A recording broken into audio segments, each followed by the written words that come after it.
You're listening to Head to Head, a Star Wars podcast. Two fans, two generations, all things Star Wars begins now. All right, well, hello, everybody. It looks like it might just be me today. I'm not sure if Daryl's having technical issues or what. To be honest, I really don't know what's going on. So, unfortunately, once again, wasn't exactly prepared to do this solo. But at the same time, I didn't want to just cancel out on you guys because, unfortunately, we've had to do that a lot. So, I'm here. We're going to give some Obi Wan review time. It would have been nice, obviously, if I had my partner in crime with me, but I don't. But hey, I got you. So far, I've got Ronaldo. That's good. What's going on, Ronaldo? Yeah, and actually, to that effect, Ronaldo says that overall, it's a great start. And he also says, I got your back, Padawan. That's good, because I'm going to need your help today. So, just as an overall setup, yes, I do agree, by the way, that this is a fantastic start to the series. And again, if Daryl jumps on, then obviously I'll bring him in and the show will continue as normal. But the cool thing about this series, I think, is the fact that it's really starting to focus more on character depth. Because unlike something like The Mandalorian, where we're being introduced to a bunch of new characters and you actually have to spend time to get to know these characters, this is the first live-action series that we're focusing on characters that we already pretty much know. Yes, there are some new characters, and of course you can also go back to the Book of Boba Fett, and you can say, well, we knew Boba Fett, but did we, though? Did we really? Because I think what makes the Book of Boba Fett a little bit different is the fact that, so you basically have this character that we're technically familiar with, as in he's been in a number of things, and sure, with Attack of the Clones and with pretty much some of the stuff that we got in the Clone Wars, yes, absolutely, you do have a situation where we're familiar with the character, but we don't know the motivations. And so consequently, with the Book of Boba Fett, what you had was you had to spend a lot of time on the backstory and basically giving us, well, what's motivating this guy? Who is he really? What's his background? How did we get to know him? How did he come into the universe that we all know and love, and so on and so forth? Whereas with this series, yes, you have new characters like Reva. You technically had the Grand Inquisitor, although we were sort of familiar with him already. And basically, as we know, we're going to get to meet more characters because one of the things was Sun Kang. We didn't see him yet. So there's some characters and cast members that we have not been introduced to yet. So I think that one of the things that's really cool about this series overall is the fact that you do basically know these characters already. You know Owen Lars, you know Obi-Wan, soon to be Anakin, right? Because at the end of episode 2, obviously, we got that really great teaser where Anakin was in the Bacta tank. And so we know that Vader is going to be coming back and he's going to be brought in relatively soon. My guess is probably episode 3. And of course, one of the big surprises that we get in episode 2 is we meet a young Leia. So I think that overall is pretty much a good setup because now you can start getting into the motivations behind these characters. And that is what I think makes this series so interesting, is the fact that you don't have to spend a lot of time getting to know them.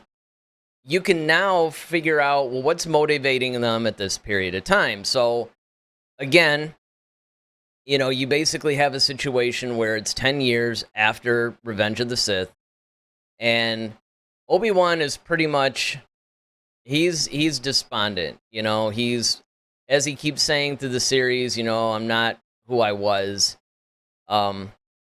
They show, really what's funny is it's pretty much almost like a Groundhog Day thing, right? It's basically showing his life every single day. It actually reminds me of a movie or something. I'm trying to remember what it was actually, but there was some movie where they did a very similar thing to where they edited together a string of, okay, he's going in the vehicle going to work, he's chopping, the meat block, taking some home for his little space camel thing or whatever, and then of course he's coming back, and it's just rinse and repeat. And what they're trying to do is they're trying to show basically the monotony and the hopelessness of his current life, that he's not really living for anything, that he could not be further from where he was before.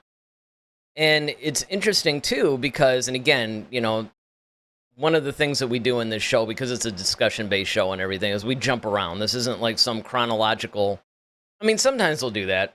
Sometimes we'll actually go through the episode and, step by step. I know we did that with Visions a little bit, but most of the time it's kind of like an overall thing. We're just going to talk about all aspects of it. And of course, it's a spoiler discussion, in case you guys haven't figured that out already. I mean, we don't do non-spoiler stuff here. That's one of the reasons why we wait till Monday night instead of doing it on the Friday. But one of the things that I find really interesting is if you look at the picture here, which, on your screens would be to the right of me, I actually focused on Reva and Owen because in a lot of ways, these first two episodes really are more the Reva story than even the Obi-Wan story. And it also bleeds in a little bit into Owen's thing because we basically find the motivations with these guys. We pretty much, we find out, hey, we know that there's a little bit of a roughness in the relationship between Owen and Ben, but we're not really sure why. Now, of course, you can guess toward the end of Revenge of the Sith, he's basically taking Luke to him and all this other stuff, and he takes him in, and you can guess, okay, well, maybe it's because of the way the Jedi were and everything else, that maybe this is what it is. Which, of course, that is partially what's going on.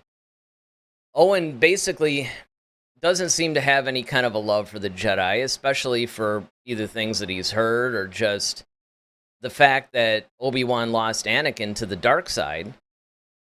So, obviously, he's going to have some problems with this. Let me get a little bit of Ronaldo's comments in here. He says, I love the little things that help the world building, like Obi-Wan's job. I didn't know that was a job in Tatooine. Yeah, right? Because a lot of times you do wonder that. You do wonder, what kinds of things do you do on Tatooine? Like for legitimate work. Because remember, obviously there's a moisture farmer. That's the big thing. The moisture farmer thing is the thing that everybody kind of looks to, as far as legitimate work on Tatooine. But other than that, we've really only seen things like, I guess the only other real legitimate thing is, okay, you can run a cantina, you can be a scavenger, but other than that, it seems to be more criminal enterprises. So it's really kind of cool to see, like you said, Ronaldo, a little bit more of that world building, a little bit more of fleshing out this world. Because Tatooine especially is one of the places that we've seen a million times, right? It just seems like almost the entire saga at some point takes place on Tatooine. So it's really nice to see them expand that a little bit. And the other surprising thing to me, which of course I didn't expect, was to see more of Alderaan.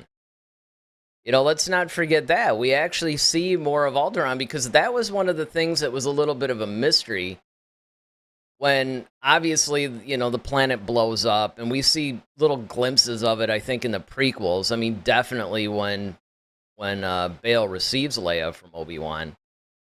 But really, we don't know a whole lot about Alderaan society. I mean, other than what we read in the comics or maybe what has been in either expanded universe novels or current canon novels.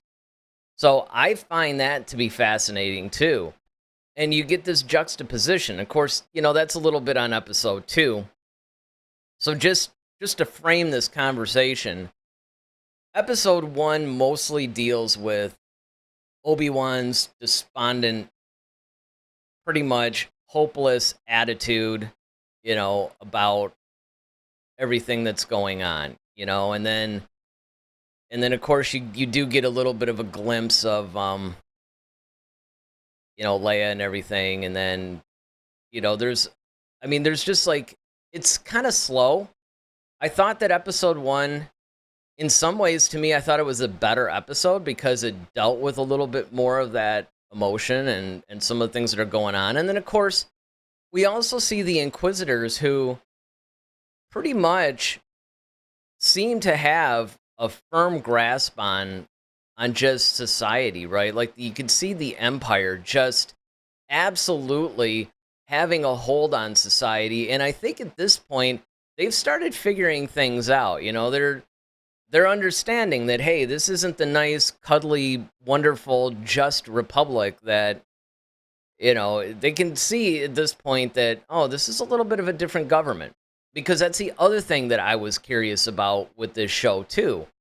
Anything that takes place in between 3 and 4, I always am curious about, as Ronaldo said, some of the world building, because things like the Bad Batch, I'm really curious about, because that takes place almost directly after episode 3.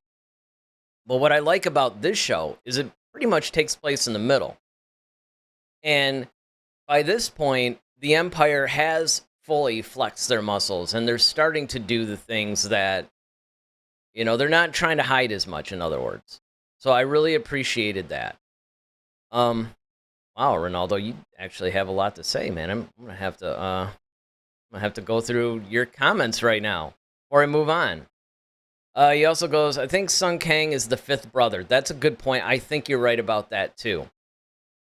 So while we're talking about that, let's talk about the dynamic between Reva and the Grand Inquisitor. One of the things that I thought was really interesting, and almost, if I'm going to say that it's maybe, I don't know, a little bit unbelievable to me, is the way that Reva never really seems to listen to him. To me, Reva gets away with a lot. Almost too much. And I think in some ways it weakens the Grand Inquisitor. And then later on, at the end of episode 2, when she stabs him, which, by the way, I don't think he's actually fully dead. I don't think that's going to happen. I don't think they're going to kill him off that quick. But I don't necessarily agree with the way that they almost seemingly weaken the Grand Inquisitor. I mean, if you actually look at the Grand Inquisitor in Rebels, and which, of course, is the other reason why I don't think they're killing him off, by the way, because this takes place before Rebels. And if you look at him just in the animated shows, let's just say, he's kind of scary. He's pretty freaky, actually. And so I think that, they portrayed him maybe a little bit weaker to me. But again, that's just me. But I think you're right. I think Sun Kang is probably the 5th brother. I think because that's the other main character that we haven't really figured out yet.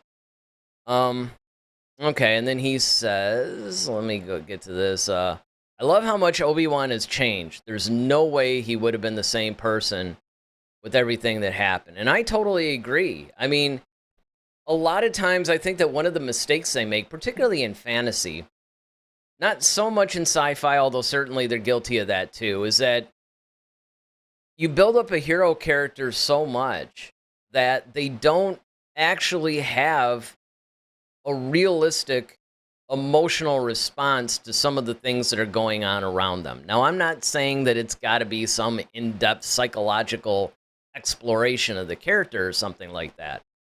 But certainly when you look at Obi-Wan and you think about Obi-Wan and what he's been through, I mean, he's, from a certain point of view, let's say, he's kind of part of the reason why they're in the predicament that they're in, right? I mean, ultimately, you could say that Obi-Wan botched up his training of Anakin. You could say that he went up against Anakin, and I mean, he won. And then, of course, Yoda technically lost, I guess, his his fight with the Emperor. But, you were at the pinnacle of society, and we went through this with the Bad Batch too. Is it the Bad Batch? I love the fact how they're showing that these clones who were once pretty much at the top level of society, right? They were the army of the Republic. They were the enforcers. They had all this authority. They were taken care of. They had this good lifestyle.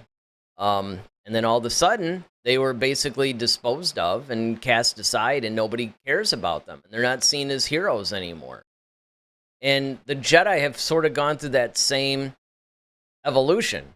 Although, technically, what's funny about that is the clone troopers are actually part of the reason why that happened. But now, the Jedi are criminalized to the point to where it's not like they were just exiled like clone troopers, but it's literally like, no, if we see you, we're going to kill you.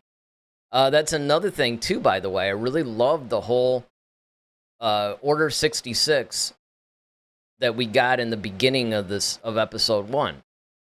I think it was fantastic that they did a little bit of a recap, because again, even though I don't think that they should make shows for casual fans, I do think that you have to bring them up to speed. You can't assume that a casual fan knows every single little thing.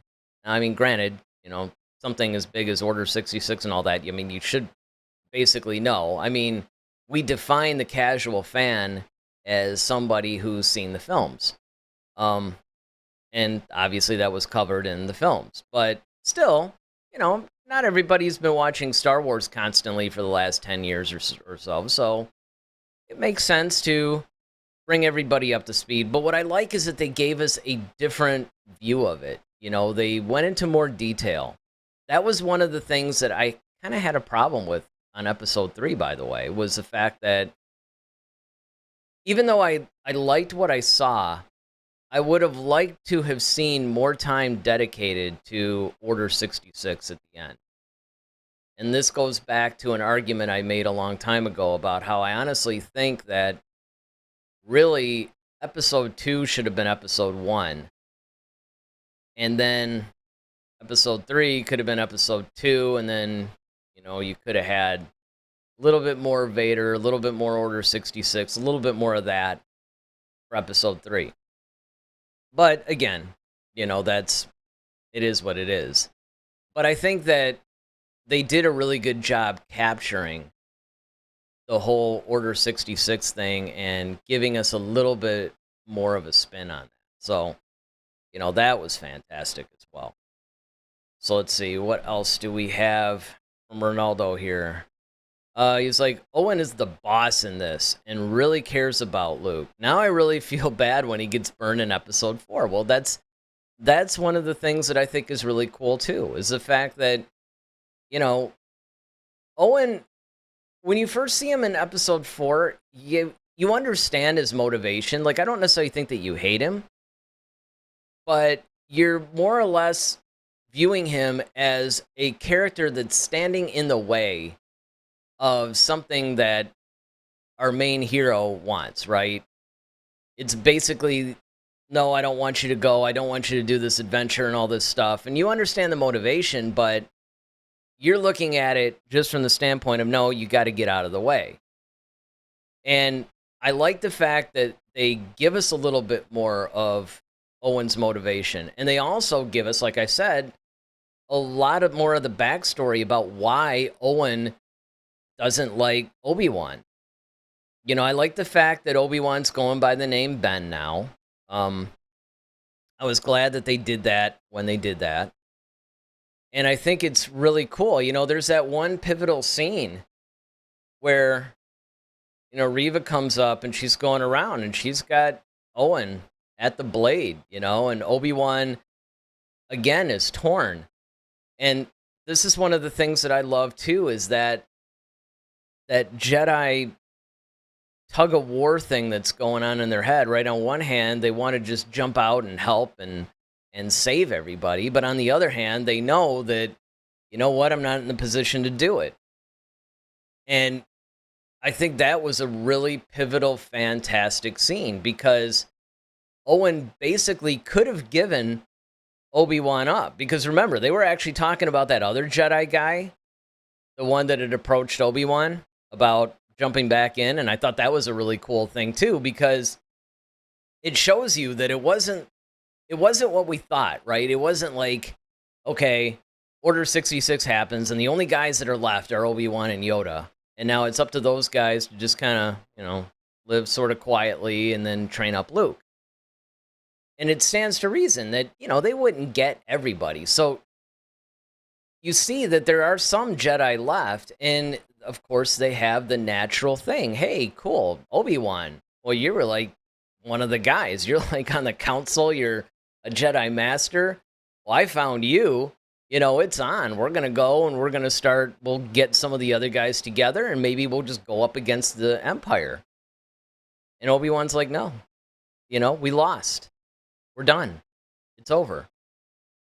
Which I think is a really cool thing because that's a natural reaction. That is something that you would feel after that horrible defeat in episode 3, and then the Empire's taking over, and you're seeing it every single day, every day, and they're so powerful. And whereas I think the original trilogy is about how one man or a small group of people can make a difference against a fascist regime, right? And that's where Obi-Wan's at that point. Because, okay, Luke's their hope, but it's like, no, you can do this. You can go up and you can bring peace and everything to the galaxy. Whereas at this stage of the game, Obi-Wan's like, yeah, no, you know what? It's over. There's no point. Just go and live your life. There's no point to dealing with this. And I love that, and I love the fact that they explore that. Because I was honestly afraid that they weren't going to explore it that much. One of the things that we ended up being right about is that there was a kidnapping plot involving Leia, right? If you guys remember a couple of weeks ago when we did the show, that was there. So, I mean, it's just one of those deals where there's going to be some rumors that are going to prove true. There's going to be some that don't. But we'll have to see. And honestly, the one that I brought up about Reva a while ago, I think it was 2 or 3 weeks ago, that some could consider a big spoiler. So again, I won't repeat it now, although Ronaldo, you're the one that gave it to me, so at least you and I remember. I'm starting to think that could happen. But what I loved, again, was when the blade was up against Owen, and Obi-Wan has a choice, and Owen has a choice. And these are part of the subtle things that I'm really enjoying about this show, because each one of those guys has a choice to make. When they were talking about that there's this Jedi hiding in the town, Owen thought they were talking about Obi-Wan. He didn't know about this other guy. So Owen's choice is, do I give him up? And, she's even threatening his family. And yet still, he doesn't end up giving him up. And a lot of that is because it just shows you the kind of person that he is. He knows the importance of Obi-Wan being there, I think. And so, naturally, he's making his choice. Like, I'm not going to be part of this. Obi-Wan has a choice to make, too. Because Owen is, in essence, Luke's father. He's like kind of like his adoptive father at this point. And without Owen there, Luke is going to have it even rougher, and Obi-Wan could have done some things. He could have used the Force to essentially go up against, any of the Inquisitors at any point. In fact, during times when, he was storming, when he was going on Daiyu, which is the name of that Hong Kong-like planet, and he was taking out some of the guys that were there, I thought it was really weird that he just didn't use the Force, because it would have been so much easier. But again, you have to remember, and they even pointed this out during the episode, is that you start using the Force, that's going to trigger these guys. And it really is giving you a lot of Force Unleashed vibes to this whole thing, which I thought was really cool. I mean, I can't say enough about how much I really enjoyed the subtle stuff here. I thought that was really good. So let's see. And then, of course, Ronaldo says, no doubt Qui-Gon will be in this. Yeah, there was that one scene where he started calling out to Qui-Gon, and I thought for sure that we were going to see Qui-Gon appear. But I will say this. I could see a scenario where Qui-Gon does not appear. Because it's implied, obviously, that in the 10 years between Revenge of the Sith and Obi-Wan, Qui-Gon and Obi-Wan have talked. And, of course, Liam Neeson did give that interview. Of course, that could just be throwing us off the track, but he did say, hey, listen, I'm kind of a snob. I don't want to do TV. If they make another movie, I'll be there in a heartbeat. Television, not so much. Now, of course, he could have actually, gone and seen the volume and seen, all the stuff and gone, okay, well, this isn't exactly just a normal TV show. But still, I could actually see a way for them not to have Qui-Gon in here. And really, they don't have to. They don't really have to have Qui-Gon in this. Qui-Gon's importance really comes from teaching Obi-Wan the trick to becoming a Force ghost and some of the other stuff. But you got to remember, at the point that we meet Obi-Wan at the beginning of Episode 1, he's kind of pulled a Luke, He's cut himself off from the Force almost completely. In fact, when he has to save Leia, right, when she falls off of the building because, she jumps and he was running after her, which, by the way, that was a fantastic scene, too. And seeing Obi-Wan using a blaster constantly, we thought that in Episode 4 when he goes, this is a elegant weapon for a more elegant time or whatever. It's not as clumsy or whatever as a blaster. And, in Episode 2, he shoots Grievous and he's like, I hate this thing. And he throws it away. We thought that was the big Obi-Wan blaster moment, right? But it turns out he's got to use one all the time now because he can't use his lightsaber. He's got to be really careful about that. So I thought that was really cool, seeing him in that gunfight that was brutal. And then, of course, the point that I was making was when he goes to save Leia and he goes to use the Force, he's struggling, man. He's not, it's not like it's just coming back to him.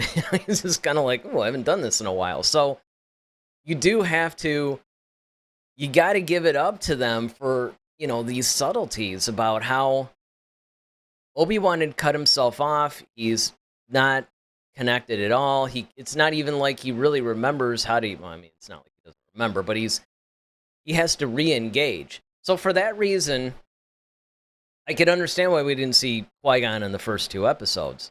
Now, whether we see him in Episodes 3, 4, 5, or 6, now that he's basically reconnected to the Force, we'll have to see about that. We really don't know. Let's see what else we got here. Alderaan looks beautiful, Ronaldo says. Now we know why Leia loved it so much. We saw her with her family. And again, I cannot overstate enough how good this little girl is as a young Leia. You buy it immediately. And this is why I always say, you got to be really careful with your casting, right? Because you got Alden Ehrenreich, who's a great actor. But even though I was able to somewhat force myself to see Han Solo in Alden's performance, he didn't really nail it. You had to work at it. You had to work to believe that he was Solo. With this girl, you don't need to work to believe that she's Leia. I see Leia right away. And, some of the lines that she has are just hilarious, especially when her cousin comes, right? And, her cousin starts just like kind of saying stuff to her and she just totally like calls him out. It's just like, yeah, well, you're just doing this because you're scared and all this other stuff. And she just completely, sees right through him. And I thought that one of the cool things about that is that they're actually setting up her Force abilities. Because as we know, Luke's Force abilities, and I'm talking about before anybody really learned about the Force. This is all the kind of innate, almost instinctive part of it, right? Luke was using it for piloting, for fixing things, for, all this other stuff. And he didn't really realize why. It's just kind of like, well, yeah, I am unnaturally good at this, but, you just think, okay, I'm a prodigy or whatever. But really, it's the Force, is that you're tapping into the Force and you don't even realize it. And they were trying to show how Luke is a lot like his dad that way.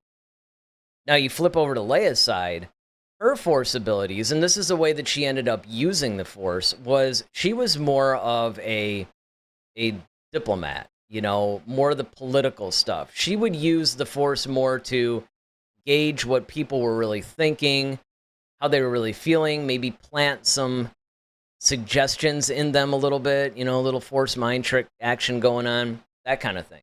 So I really like the fact that they're setting that up. And I love the fact that she has that spunkiness. She has everything that we know of Leia. And that's the secret to recasting an original character at any age. I mean, yeah, you can point to the fact that, she's like 10 years old or something in this. But even if they want to show Leia at 18, well, and that would basically be Carrie Fisher. But let's just say they want to recast her as like a teenager, like 15, 16, right? Really, the secret to recasting a character is you just have to see the character traits in that person, and then you will automatically more or less see. I mean, anybody can get the look somewhat right, but you have to have the traits that make up that character that were defined, of course, by the original actors. If you see those traits, then it's going to be a lot easier to believe it. And we see that with this young Leia. I mean, when he starts saying, when Obi-Wan's kind of like, how do you put it? It's basically like, yeah, if anybody asks, you're my daughter or whatever, and he turns away and she's all like, granddaughter maybe. I mean, that's just so Leia. I mean, that was so amazing to me and so hilarious to me. So, I mean, I think that they just kind of nailed it. And Ronaldo, you're right. The whole beauty of Alderaan, we got to see a little bit of the royal family and their daily life and, sort of what Leia's normal life was like, at least at that age, before she gets into the Senate. I think it's really important because I also think that what's going to happen by the end of this series is that the destruction of Alderaan is going to have a bigger effect on us emotionally than it did. And this is even, reading it in books and all that stuff, because, there's The Courtship of Princess Leia, which was an expanded universe book, and that, which is really good, by the way. I'm trying not to get off on all these tangents, but, whatever, it's a discussion show. But The Courtship of Princess Leia, as far as the old expanded universe goes, I pretty much ignored it because it seemed to me like it was sort of like a young teen romance novel or something, but it really wasn't.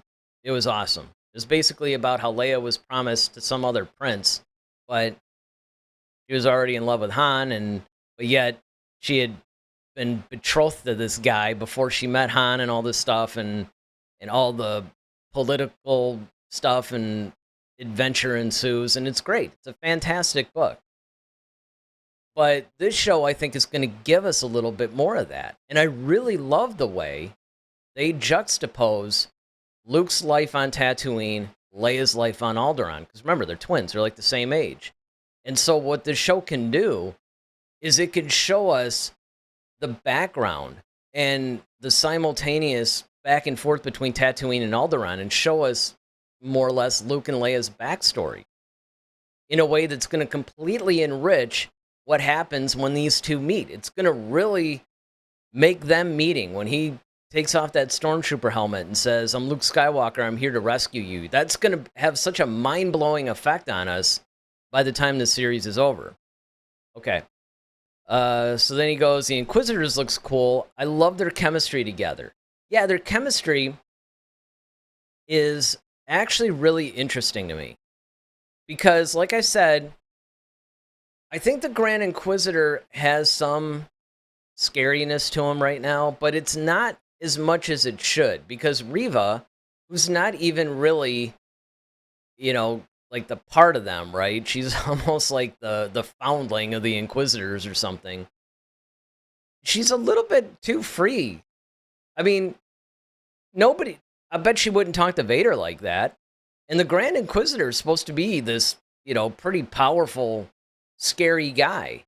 And even though I'm seeing it in certain scenes, I'm not seeing that in other scenes. And I think that they really need to expand that a little bit. And I do love the fact that we're seeing some of the chemistry between the Inquisitors. I think that that's really cool too. I don't necessarily have too much of an issue other than that with the Inquisitors. I think that they're cool. They're sufficiently threatening. One of the things I was going to do, I was going to try to actually watch the show before I went on and did this. That's why I was kind of hoping that Daryl, usually he's the one. Sometimes he won't have time or whatever. He'll watch stuff a little bit, and he'll actually write and take all these notes. It's kind of like his deal in this show, right? He's kind of like the note keeper and stuff. So I was more or less counting on that. I was going to try to get another viewing of these 2 episodes before doing this review, but again, it's a lot of it is broad strokes. So even though I wasn't necessarily 100% ready to do this solo, Ronaldo, you're doing a really good job of being my co-host today, man. You're sparking some good discussion here. You're taking me through the episodes and reminding me of stuff. So I have to say, I really appreciate that. Then Ronaldo goes on to say, I don't think he's being weak. The way he deals with Reva felt to me like he wants to punish her hard, but she's too much of a good soldier to do it. That is a possibility. The other possibility, though, that might be more likely is maybe he sees something in her. I mean, granted, he's kind of belittling her in some ways or whatever, just pretty much so she knows her place. But it could also be that he's got, kind of a soft spot, right? Like she's kind of like the found one. I mean, she's not really fully an Inquisitor like that. I mean, she's obviously not as, I actually forgot what the whole deal was with those guys. But I do remember, them pointing out in the episode even, like, you're not really one of us kind of a thing. So you need to pretty much be careful or we're going to teach you a lesson. Where I saw the weakness was when she stabbed him. I mean, I think that in a lot of cases, there's no way that the Grand Inquisitor should have taken a lot of this stuff, because some of this stuff undermined her authority when she kept going up against him like that. But then when she lured him in and stabbed him, it's kind of like it was too easy. I almost wonder if that was a stage thing that he was doing to sort of flush her out. I don't know. I'm sure we'll find this stuff out in the next episode. The next episode, I think, is going to be a really pivotal episode. I think it's going to be an Anakin-heavy, Vader-heavy episode. And I think we're going to see a little bit, maybe more, of what happens with the Grand Inquisitor. It's going to be interesting. Then Ronaldo says, I love Reva. I've heard complaints that she's a one-noted villain. Do you agree? I do. Yeah, I do. One of the things that I hope that they don't do, because I've seen some of the reviews on the show, by the way, where they mostly complain that this should have been called Reva, not Obi-Wan, because we're really focusing more on her. I don't 100% agree with that, simply because I think that with Reva, you need to, particularly at the spoiler that I had revealed a couple of episodes or a couple shows ago, ends up being true, then they have to establish her motives, and they have to establish pretty much her as a character. I mean, we know Obi-Wan.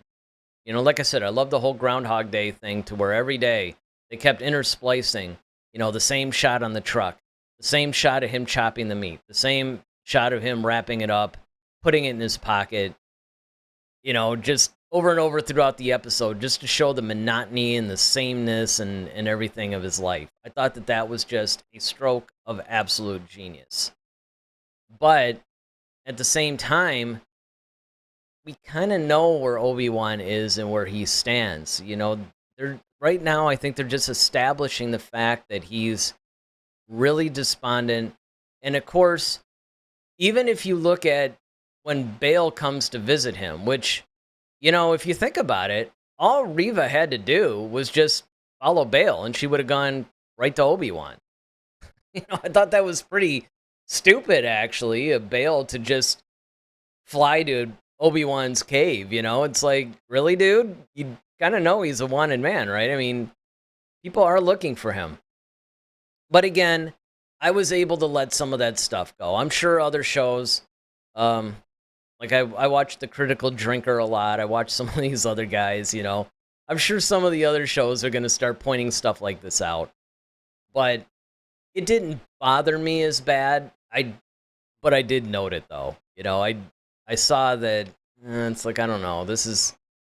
But again, it shows that Obi-Wan, even turning down Bail, was really interesting. Because up until that point, pretty much Bail could always appeal to him and his conscience and everything. And of course, eventually he does, because Obi-Wan does take the job. But he really had to convince him, and I love the fact that they're really showing Obi-Wan being as despondent and as just beaten down and hopeless and everything as he is. Because again, you have to... Ewan's big job, well, actually Deborah Chow's big job, but Ewan's got to sell it, is that you have to show how Obi-Wan goes from the absolute defeat and all that of Episode 3 to the way he is in Episode 4. Because if you look at the way he is in Episode 4, and I've been thinking this the whole time I'm watching Episodes 1 and 2 of Obi-Wan, it's going to be really funny because unlike The Mandalorian and unlike the Book of Boba Fett, they don't call these chapters. They actually do call them episodes. You have Obi-Wan Episode 1 and Episode 2. But if you're talking about the films, you also have Episode 1 and 2, which Obi-Wan were in. So I probably need to clarify sometimes what I'm talking about. But, there are context clues, so you guys will just have to kind of hang with me on this one. But I think that when you look at A New Hope, you see Obi-Wan is almost aloof. He has a sense of humor. He's confident. He's not afraid to brandish his lightsaber, obviously. There's a difference where Obi-Wan is in A New Hope. And in Revenge of the Sith, you kind of have to show from the point that he's defeated and, everything's all lost, to the point where he is in A New Hope, you gotta use this show to bridge the gap. How does he get back there? I mean, you don't have to fully bring him there, and I actually hope that they don't. Because while this takes place 10 years after Revenge of the Sith, there's also 9 years before A New Hope. So he still has just as much growth that he could be doing. And I think that you have to, I think that you have to just really do some stuff, So this says, love Reva, okay. And I'm not a fan of Reva knowing Vader is Anakin. How does she know that? I wondered the same thing. I really did wonder the same thing. I wondered how all this stuff was going down. I wondered, wait a second, how does she know that? I don't really see Vader. I just don't see Vader doing that. I don't see him going, hey, by the way, I used to be Anakin Skywalker. I don't even know if the Inquisitors know that. Because up until then, only Palpatine knows. And, I mean, I guess you could go back and say, well, some of the clone troopers know. Because remember, Anakin did do some stuff as Vader in the very beginning. He was Darth Vader, not in the suit. And he took a bunch of clone troopers and he stormed the temple. And that's probably how Reva knew. I mean, a lot of people are theorizing that, she could have been one of the younglings or something.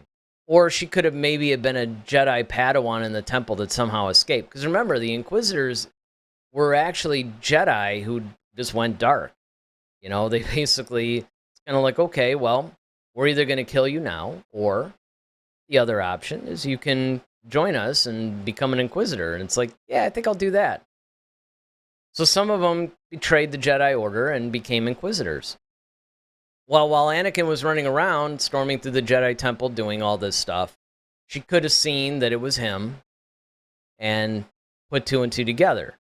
Because other than that, it was only Thrawn, it was only, a handful of people that ended up knowing, who he was. So, I mean, there's only, let's put it this way. I was not the only one who pointed that out to some of my friends. In fact, when Daryl and I were talking off camera about it after we had seen it on Friday, before Friday's show, or after Friday's show, we started talking about it a little bit. That was one of the things that we brought up too. Then, of course, he's talking about Leia. That girl really knows how to act. Some people say that she's annoying because of her bad behavior, but I think it's something you have to expect.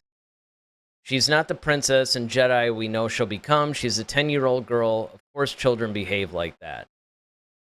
Yeah, I mean, that's one of those things that, again, she's being the typical 10-year-old, and of course, she's always wanting to take action. She's always wanting to get into the mix, get into the fray.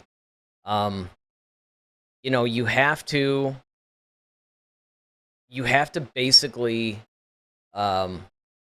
you have to do that. You have to allow these characters to grow. You don't want to, if you're talking about a 10-year-old girl, you don't want to make her just a miniature version of who we already see. You have to understand that, and this is what I was talking about before, where all of the character traits of that character are there.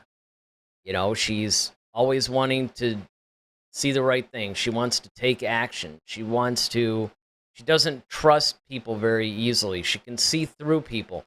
All the character traits that Leia possesses as an adult, we're seeing. But you have to remember that they're not fully developed yet. She's still 10. She's not going to know. That's why when she keeps trying to run away from Obi-Wan and do all this stuff, as an adult, logically, you're saying, well, these people are hunting her. It's being kind of stupid. It's like, well, maybe, but she's also being a 10-year-old kid. And I think that you have to look at that aspect of it. Oh, and then, yes, Ronaldo, this is a good point too. And I also really like the fake Jedi, but I'm a bit torn. On one hand, it's cool and makes sense that it's something that a con man would do in the Star Wars universe. But considering the Empire is hunting Jedi, it's a very dumb idea. I thought the exact same thing. I think that con would have fit perfectly, even if it had been in Episode 3. I think it would have fit perfectly if it had been in Rebels, perhaps. But during this time period, I don't think so. And especially given the fact that it's also a little strange that, the Jedi have all been wiped from everybody's memory. By Episode 4, people think the Jedi were almost mythical, which, again, I've had a problem with that since the very beginning. It's kind of like, how could you think that these guys are mythical beings? It was only like 30 years ago these guys were in existence. That would almost be like in 1992, there was this entire army of people just being peacekeepers in the world today, and then they go away and nobody remembers. Now, there is some possibility of that, because if you don't teach it and you wipe it from all existence and stuff like that, then yeah, the generation coming up might not really know, or they might hear rumors and think that they were just made up stories or whatever. But again, we're not far enough removed yet to where people would fall for that kind of thing. And then with this fake Jedi thing, absolutely. It's like, look, you got Order 66. You got these Inquisitors who are going from planet to planet, including that one, by the way, and killing Jedi. So maybe that's not the best con to do. I thought the same exact thing. And then Ronaldo says, I really want to see what happened to her in the Jedi Temple, and overall, I like her character. She's pure dark rage. Maybe she heard a clone calling Anakin Vader during Order 66. Maybe Vader doesn't know that she knows. All good possibilities. I mean, I think that that's another thing that we need the Vader character to come into the show and explain, right? Because they're seeding out a lot of things. Because remember, again, I'll say the same thing with this that I say to everybody. We're only at episode 1 and 2. Everybody's either singing the praises of the show or they're saying, no, Disney is ruining Star Wars again, whatever. Although more people like this show than the Book of Boba Fett, though. This is a little bit, maybe not quite as universally loved as The Mandalorian, but it's close. But again, even though there's only 6 episodes, this is only 1/3 of the series. We got a ways to go. Reserve full judgment until you see everything. I mean, obviously, you could take each episode on its own merit. There's nothing wrong with that. But I would just caution people to maybe not tear down a particular concept that's introduced or a character arc that's introduced or anything like that based on 2 episodes. And this is another one. I don't know how much I like the fact that Reva knows that, that Vader is Vader or Vader is Anakin. I don't want them to set up a thing to where Reva's more powerful than she should be either. But I'm not going to say that that's what's happening until that actually happens. And then, of course, Ronaldo says, or she's working with Vader like a Star Killer type of thing, and that's how she knows. Now, that's another thing that I thought of, too, is that maybe that's where we're at. Maybe it's more of, maybe they're lifting a little bit of that whole Force Unleashed storyline. And instead of, Star Killer, it's Reva. That could be. It's definitely something that is worth noting. And then he says, there's a lot of ways that it can be explained, but they have to be careful. And that's what I've always said. They just have to be really careful about what it is they do, how they explain some of this stuff. Because it's sort of like the prequels in the sense of, where some of these characters end up. Like, for instance, we know that Obi Wan's not going to be killed in this because he's in episode 4. We know certain things are pretty much locked in based on the fact that, there's still Rebels, there's still Rogue One. I think this thing takes place after Solo, if I'm not mistaken. I think Solo takes place about a year or 2 before this one. So, obviously, they could reference things that happened in Solo. They could always bring Darth Maul into this. I mean, I remember them saying that was a possibility. Of course, it was since denied by Deborah Chow and some of the other people at Lucasfilm, but there were a lot of confirmation, take that how you will, that Darth Maul was supposed to be the original villain instead of Vader. And when asked how we felt about that, I said, either one really makes sense, because during this time period, Maul is firmly running Crimson Dawn, so you could easily bring that up. I wouldn't mind seeing maybe the Hutts play a little bit into this. I don't think it's necessary that they have a big role in this, but I think that's cool. I'm just trying to think of some of the things that I wouldn't mind seeing from future episodes. Because again, I mean, overall, if I had to wrap this up, I would say that I would give episode, if we're going on to 10, I would give episode 1 probably an 8, and I would give episode 2 maybe a 7.5. I thought that episode 2 was just like a little bit under episode 1. But again, so far, I'm really loving this show. I really think that this is going to be a really good one that's going to satisfy a majority of the Star Wars fans. I cannot wait to see where they go with this thing. I think it's just going to be, I think it's going to be cool. I think it's going to give us a lot of canon stuff. I think it's going to fill in a lot of gaps with some things. And so far, there's only a few problems. Like I said, maybe overpowering Reva a little bit, maybe underpowering the Grand Inquisitor a little. There's some things where I'm like, okay, I'm not really necessarily sure if this is a good idea or that was a good idea, but I think it'll be fine. Let me get a couple more comments from Ronaldo, though, before I wrap this thing up. He says, something I want to mention. Deborah Chow really knows how to do that prequel-era alien cyberpunk aesthetic. That's a good point. The citizens, buildings, the light, the sound, everything. Yeah, she does nail the whole thing. Like I said, if I had my choice, it's Bryce Dallas Howard who's probably my favorite of all the current crop of directors. I think she's the one that nails Star Wars the best, and I think that she's the one that should actually be making a film.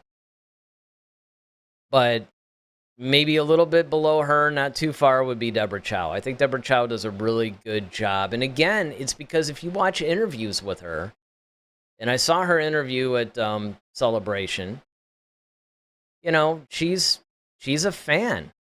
She loves Star Wars. She's invested in it. She's a big fan of this franchise. And I think that that's one of the things that makes a difference. You don't want a fan to the point to where they're almost writing these things as a love letter to the franchise. You want the franchise to grow. You want to push it a little bit. You want to, maybe put it through its paces a little. Maybe make it a little uncomfortable at times. But you want to do it with love. You want to do it in a way that makes sense, in a way that, while it advances and pushes the franchise forward, it also feels like the franchise and honors it. And I think that Deborah Chow does that really well. So speaking about the Grand Inquisitor's death, listen, if a guy that was cut in half survived, anybody can survive. And that's what I was saying too. Like, look, it's ridiculous that we have to say it like this, but he was only stabbed in the chest. And a lightsaber would cauterize going in. So, granted, Qui-Gon ended up becoming a Force ghost, but, who knows? It's going to be really interesting to see how this stuff plays out. Because, again, I think that he's going to be coming back, and I think that, this thing is... one of the things that I took away from Celebration... I don't remember if it was actually a Celebration or it was one of the other interviews. Because Ewan McGregor and Hayden Christensen have been doing the rounds of press. And, they've basically been giving roughly the same answers. But there's been different spins on it. I think it was when he was on Jimmy Kimmel. So Ewan was on Jimmy Kimmel, or was one of those talk shows. And he basically said that he decided to watch some of the fan theories about where the show was going and everything. He went on YouTube and basically watched some of these shows. It would have been interesting if he saw ours, but not getting my hopes up there. And what was really intriguing to me about that was the fact that he said everybody has it wrong. It's like, you guys have no idea where this is going to go. And it's going to be pretty exciting. So I'm really enjoying the fact that everything that we think is probably wrong. And that's a really cool thing, because now, of course, that can also work against you, right? Because there's some things that would actually make sense that it would go in a particular direction. If it doesn't, well, then it would be disappointing. There's some things about the Book of Boba Fett that disappointed people, because Boba Fett's character changed a little bit. But so far with Obi-Wan, I have to say, I actually think that they're nailing everybody's character perfectly from what we've seen so far. So, question, of course, isn't what I think. Question is, what do you guys think? We know what Ronaldo thinks, and Ronaldo, I want to give you a special shout out and thank you for basically being my virtual co-host today. Your chat really helped, and always appreciate that. But what did you guys think of Obi-Wan episodes 1 and 2? Leave your thoughts in the comments section. If you haven't done so already, hit that like button, hit that subscribe button, hit the notification bell so you guys know when we're putting out new content. We generally go live every Monday and Friday at 8 o'clock. And so, obviously, you're not going to want to miss that. If you didn't see Friday's show, we basically covered half a celebration. Obviously, when we did it, they were on the second day of celebration, and we went over a bunch of the updates and everything that we heard till then. Friday, I don't really know what we're going to be talking about on Friday. I'm sure some of it's going to be residual celebration stuff, because obviously since then there was another 2 days and they had all kinds of stuff. They had the Bad Batch panel, they had the Mandalorian panel, they had a bunch of other interviews. They showed some Ahsoka footage. There was a Mandalorian Season 3 trailer, kind of. I've seen some footage on. So let's just say there's not a shortage of things that we can talk about this Friday. So thanks, guys, for joining me today and, getting me through this unplanned solo.